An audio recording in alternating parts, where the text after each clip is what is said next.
लाएंगे अखिलेश इस बार पीढ़ी सरकार, लाएंगे अखिलेश इस बार पीढ़ी सरकार। हमारे माननीय राष्ट्रीय अध्यक्ष जी को विचारों को, समाजवादी पार्टी को विचार को मानते हुए हमारे पार्टी में आए और माननीय राष्ट्रीय अध्यक्ष जी को विचारधारा को और उनका सारे आंदोलन को देखते हुए जुटे।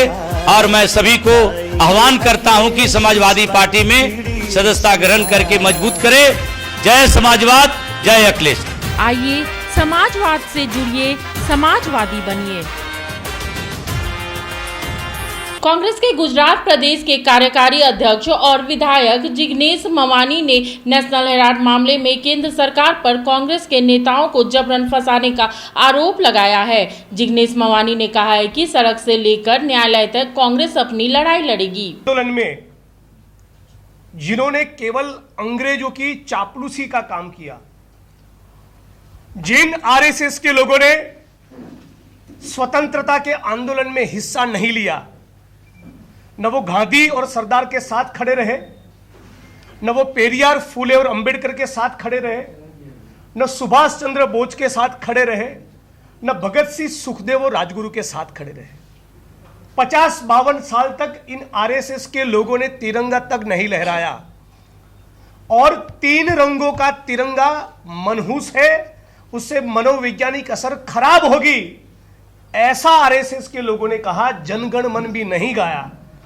इन लोगों ने जब स्वतंत्रता का आंदोलन चल रहा था तब हमारी कौमी एकता का संदेश देने के बजाय, भाईचारा का संदेश देने के बजाय, स्वतंत्रता के आंदोलन के बाद राष्ट्र निर्माण में लगने के बजाय भारत माता की छाती पर छेद करने के लिए बहुत अनाप शनाप बातें ऑर्गेनाइजर ने पब्लिश की, जिन्होंने देश को तोड़ने की बातें लिखी।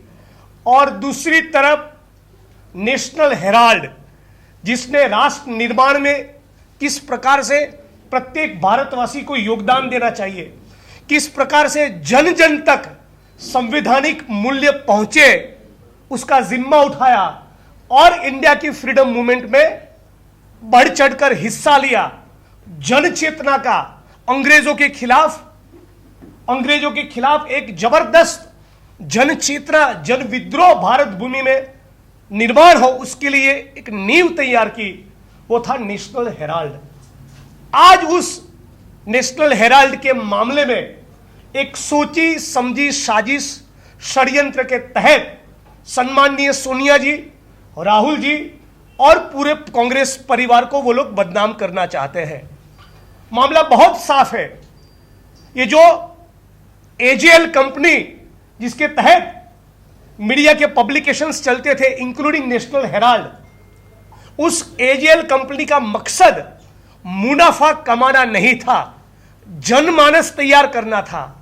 क्रांति के लिए, विद्रोह के लिए, अंग्रेजों को भारत भूमि से खदेड़ने के लिए मुल्क की जनता को तैयार किया जाए, यह उसका मकसद था, मुनाफा कमाना नहीं।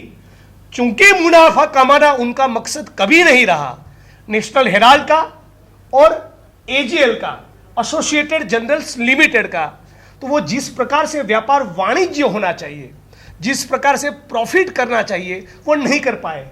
बहुत बार ऐसा हुआ कि अपने कर्मचारी किसी को वीआरएस लेना है तो उसके पैसे भी नहीं रहते थे। पीएफ और ग्रेजुएटी